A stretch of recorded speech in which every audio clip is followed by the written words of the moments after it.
Okay, so before we get to the Gemara, just want to share an email I got from Gimple, commenting on the comparison or relationship between Samson and a snake. And he's quoting from the Medrash, Rabbi. It says 4 things, some of which we kind of touched on, and some we didn't. So he said, first of all, attachment to women. So there we talked about that comparison, the snake going after Chava and Shimshon. And his being fed by the donkey, which also represented sort of like yeah, so the Medrash doesn't mention that, but we kind of connected that in. Yeah. And then number 2 is there's this idea of the snake being controlled by a voice, like a snake charmer. And Samson bound by the oath of the Jews. What was the oath? The oath, we learned about it. No, pure? No. The oath. It's in, where is it? It's chapter 15. And let's pull it up. It's pulling it up on the screen here. Oh, but the oath is broken, right? No, not the oath of Abimelech. Oh, okay. No. The oath he made to the Jewish people, where I think when he Shimshon made them promise that they weren't going to harm him. Right? He was hiding in their area, and the Philistines came to the Jews and said, "Give us Samson, or we'll destroy your town." And the Jews came to Samson and said, "Why are we suffering because of your problem with them?" So Samson said, "No problem. Deliver me, but don't fight me. Swear to me that you're not going to fight me, right? Because if you do, I'm going to." Sorry. Well, also, if you guys start fighting me, I might use my strength against you, which I don't want to do. Yeah. I'd rather keep my strength against the Philistines. So there's the issue of the oath, of voice. Number 3, snake's power is in the head, like the venom, as opposed to, let's say, it's not a bite, like on most animals, or a leg or a kick. It's internally in the snake's head that it has this venom. I'm sorry, what was that again? The snake's power is not in its physical strength, but it's in the head, in the sense that it has like this venom, as opposed to, let's say, a lion is physical strength, or a bear is physical strength. Right. So, and Samson also connected to the head, and that he was a nazir from his hair. And as well, the snake's killing comes after snake killing after death. I think what he's referring to is that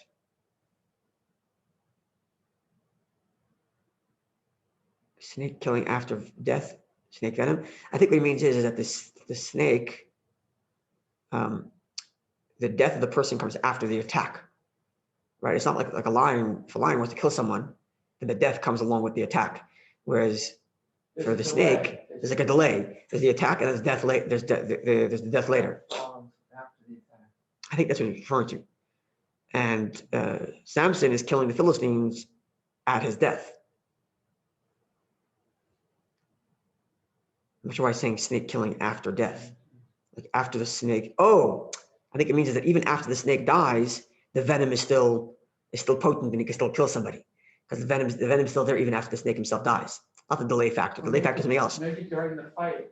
He's saying that a snake can kill even. You're able to kill the snake during the fight. But the snake will kill. Die as well. Just because like that's died yeah, exactly. The snake's capacity to kill is still there even after the snake himself dies. Whereas, like Samson, who killed with his death, or even after he died, he still killed because the whole temple collapsed on the people.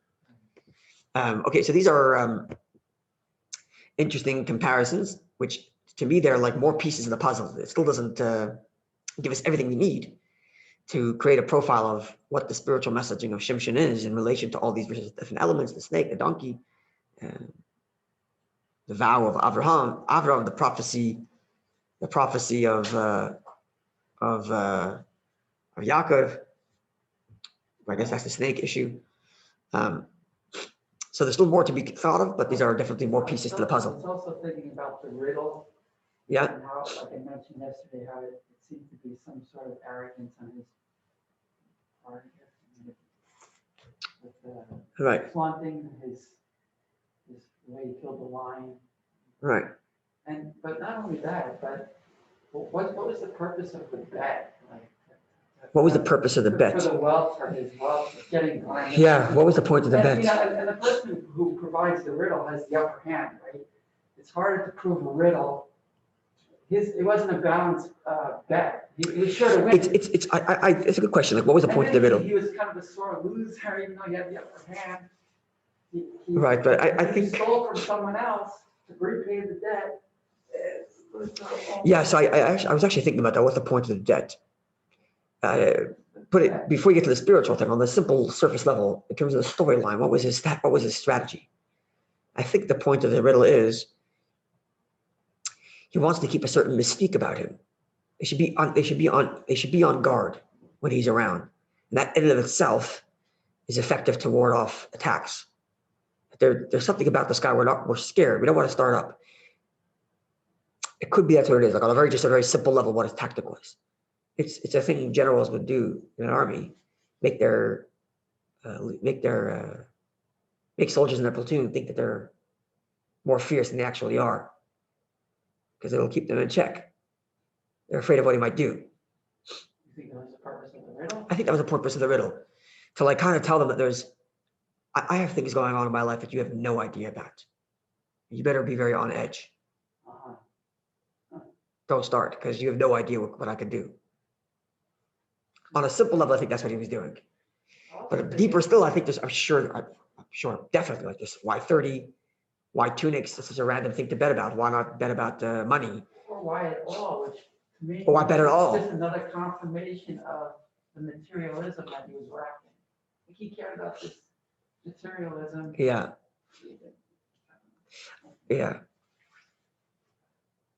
Or as a way of him telling them, I'm not fully integrating into you guys. I'm marrying one of your girls, but I'm not fully integrating. There's a distance between you, which is why he's so upset. But he trusts his wife. When they crack the riddle. When he trusts his wife, and his wife betrays him. Right. I don't know. It's fascinating. It's definitely very, very interesting and a lot to think about. Okay, let's learn a little bit Gemara. We're Yudam Aleph 10a. So we left on a cliffhanger yesterday. I was going to tell you that we're talking about Shimshon's attraction to women. He said the Gemara is going to make a comment now about Shimshon's capacity, I should say. And this definitely requires understanding exactly what this means. Yeah, his capacity. For what? I'm sorry. For intimacy. Oh. So it says the Gemara, second line on the top of the page, Yud Amud Aleph. Vayigdal hanar, vayevoracheu Hashem. The verse reads, at the end of the first chapter, at the end of the 13th chapter, which is the first chapter of Samson after he's born, it says that the mother gave birth, as the angel promised. She named him Shimshon. He grew up, and God blessed him. Now, this blessing, I think, is in addition to the blessing of strength, because the blessing of strength comes in a different verse, if I'm not mistaken, which means there's another blessing going on here, in addition to the blessing of strength. Let's just make sure I got that. I'm pretty sure. Go back to Judges. So towards the end of chapter 13.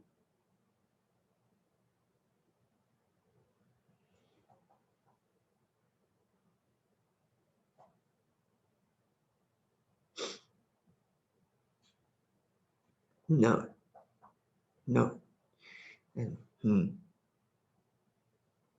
It doesn't say anywhere yet that he's strong yet. God blessed him with strength.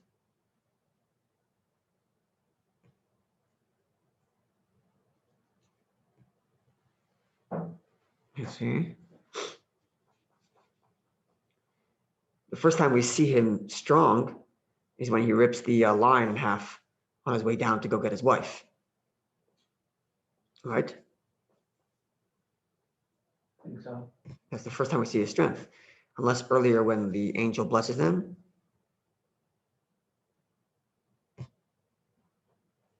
Let's see.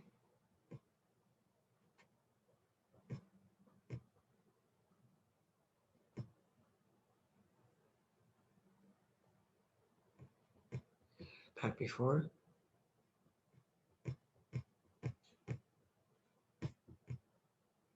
Yeah, okay. He doesn't say anything about his strength. Anyway, for some reason, the Gemara understands that there's some other blessing going on here. I'm wondering why. Like, why doesn't the Gemara just conclude that the blessing is strength? So this is a separate blessing? Yeah, as we're going to see. Okay.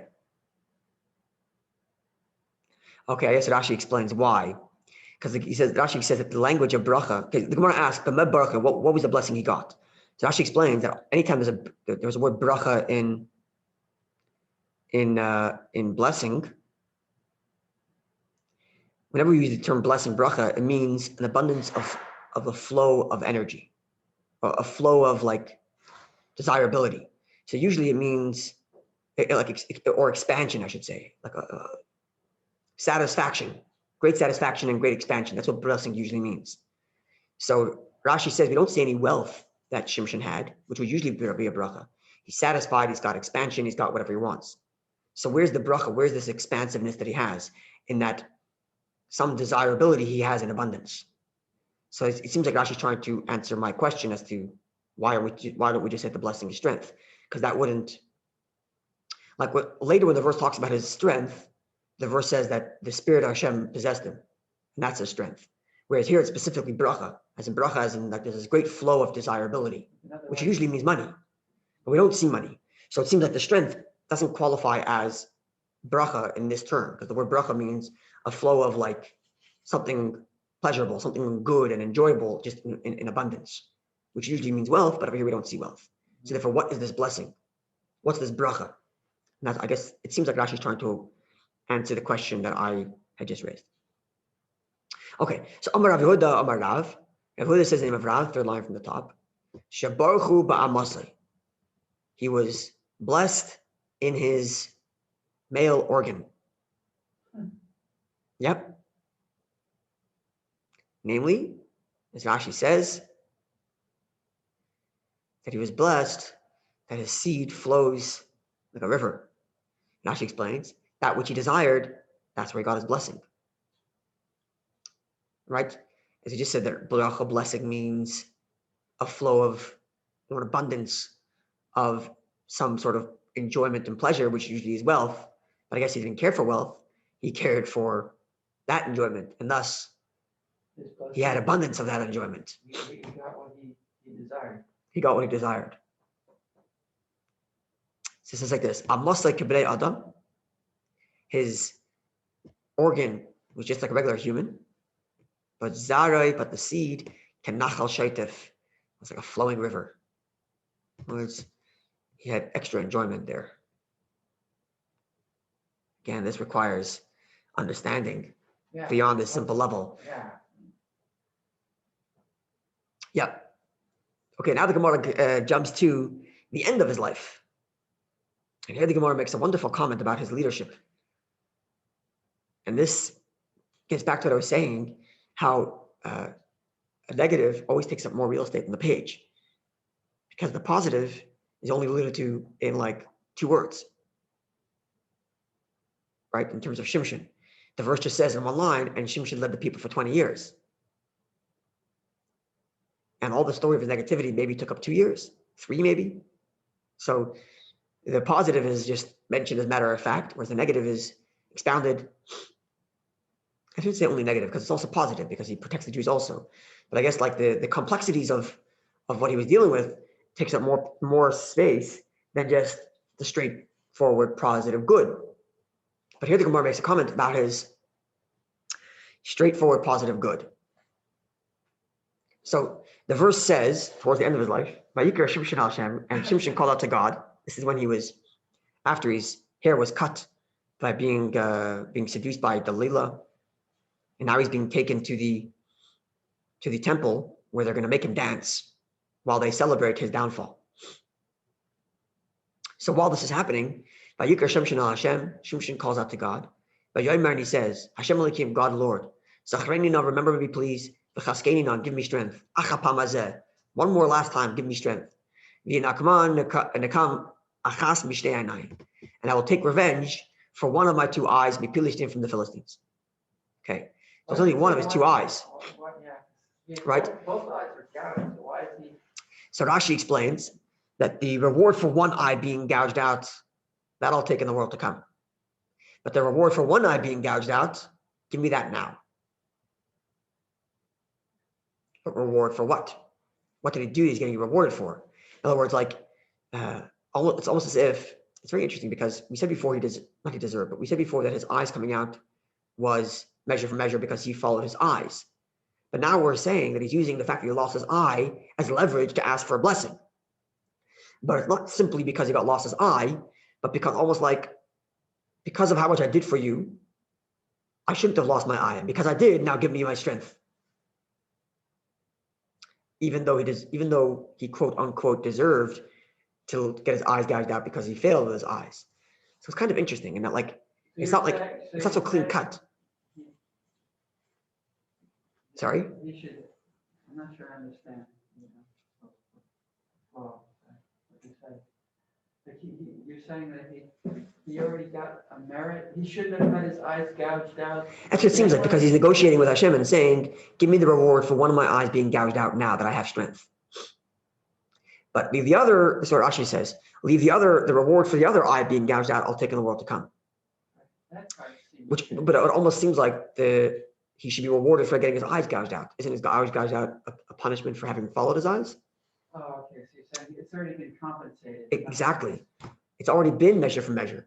But he's asking for a new measure against the eyes gouged out. But it's not alone that he's asking, but it's combined with something else, as the Gemara says. Maybe. Let's learn the Gemara's few lines and see. Okay. Amar Rav says, Amar Shimshon Lefnei HaKadosh Baruch. Shimshon says before God, in connection to this verse where he's telling God, remember me for one eye.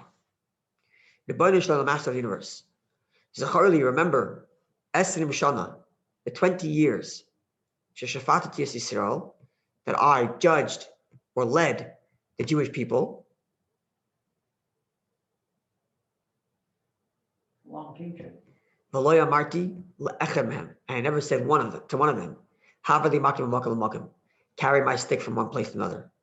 I never abused my power once. I never abused my power once in the Jewish people, even to asking a guy, can you please carry my stick for me? I never did that. And therefore, give me a reward for one of my eyes being gouged out. Right? So it's not, in other words, it's not so like clear cut. Like, okay, he was failed with his eye, punished with eye, measure for measure, it's canceled out, leave it alone. He still comes to ask Hashem, give me compensation for one of my eyes, considering the fact that I led your people for 20 years and never made use of them. Never abused my power. Never asked for more than what I deserve. So you kind of see here, it's not going to be clear cut. So wait, why wouldn't he have just asked for a blessing based on that idea? That's what I'm saying. Exactly. Okay, yeah, that's what you're saying. Exactly. There's a combination here. It's a combination of I led the people plus my. Up the eyes, that's canceled out. Exactly. Why bring up the eyes issue? Seemingly it's canceled out by the fact that he's punished for, right? But it's not. He brings up the eyes again against the fact that he was led the people for all those years. Maybe he feels that right? was an unjust punishment for But God responded to him, which means God. No, the way Rashi frames it is he deserves reward for his eyes being gouged out. For one eye, he'll get the world to come, and for the other eye, he got the power back for one day. Who says that? Rashi. Give me reward for one of my eyes in this revenge that I'm going to do with the Philistines. And reward for the other eye, in the world to come.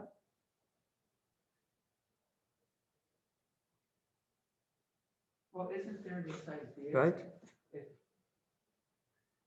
that even if you have your eyes gouged out or you suffer damages, and rightly so, you're still like if a slave, right, in the slave situation, if an owner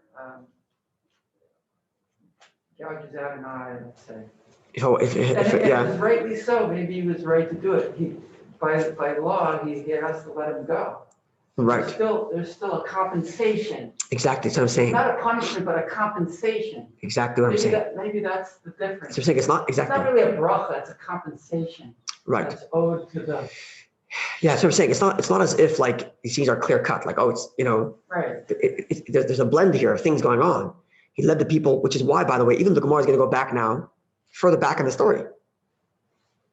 The following comments are going to go back earlier in the story, where the Gemara is going to go back to the story of the foxes. Going to go back to the fact that at midnight he carried the gates of the city. So the Gemara is going backwards in the story. Right. But the Gemara interjects this here now, I think, to say that notwithstanding the fact that he was blessed with this great pleasure, right? And notwithstanding the fact that we're just saying yesterday how he was, like the snake, attracted to women and all of that, nonetheless, he still, remember that for all the 20 years that he led the people, he never abused his rights. I mean, that's what the Gemara is interjecting here now, because even though it's a comment on what happens at the end of his life, but it informs us of the way he led throughout his life. That he led the people with such stellar commitment that he never took advantage of his people. Never abused his power. Yes, notwithstanding the fact, and also the example given is he never asked someone to take his stick from here to there.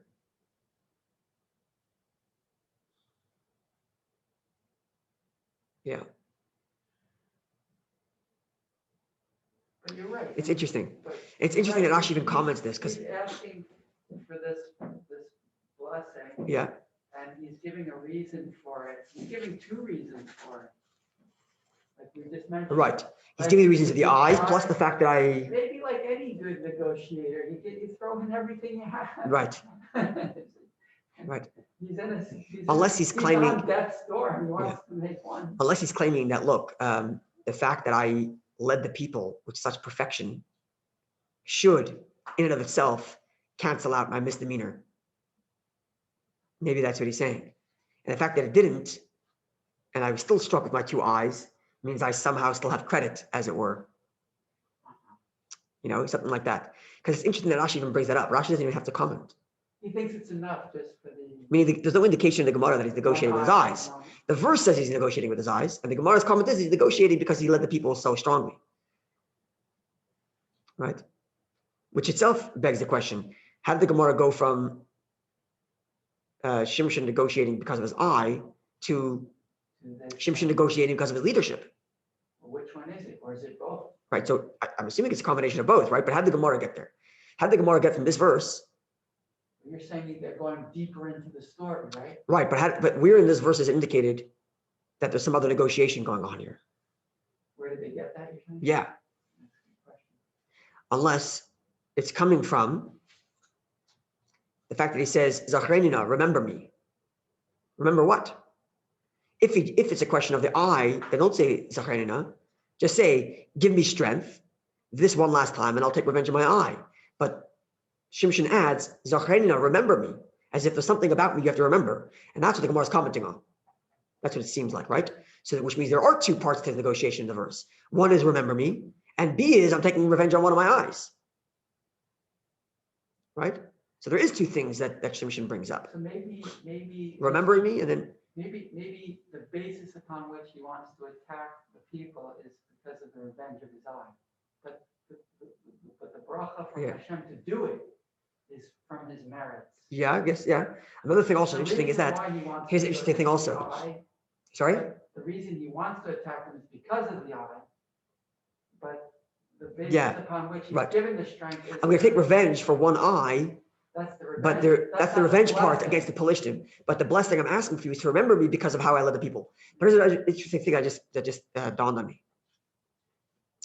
The judges of the Jewish people, the leader, the courts, the best of the judges are referred to as Einei Ha'eda, the eyes of the populace. That's what they're referred to. Einei Ha'eda, the eyes of the populace. So there's a relationship also between his leadership. I was the visionary for the people and never took advantage of them. And here, the eyes again. The scales of justice, the woman is blindfolded. Yeah, right. That's, yeah. No, well, judgment is supposed to be blind, right? Well, I guess that's what he's saying. I never took advantage of them. I stayed completely impartial, Right. never taking the favor That's being blind. or never asking for a favor from anybody.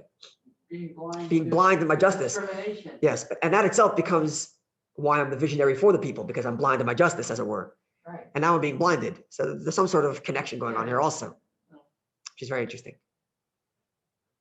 Okay, so more pieces to the puzzle, and maybe we'll get some, just keep on piling on the pieces, and God willing, we'll have something very nice will emerge, God willing. Yeah, we still have another page to go on comments, and almost a page to go, even more. Okay, so tomorrow, God willing, we're going to comment on the issue with the foxes, which is going to add another few pieces to the puzzle. What chapter is that? That's in The foxes? in 15. 15. Right after they burn down his wife and father-in-law, okay. he then goes and burns them down with the foxes, right? Oh, right, the foxes, yeah. Likes the foxes on foxtails. He likes the foxtails and they run around. So we're going to get into why foxes.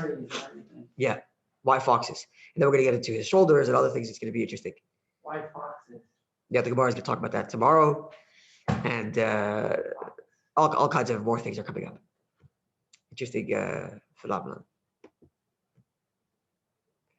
Okay, a wonderful day.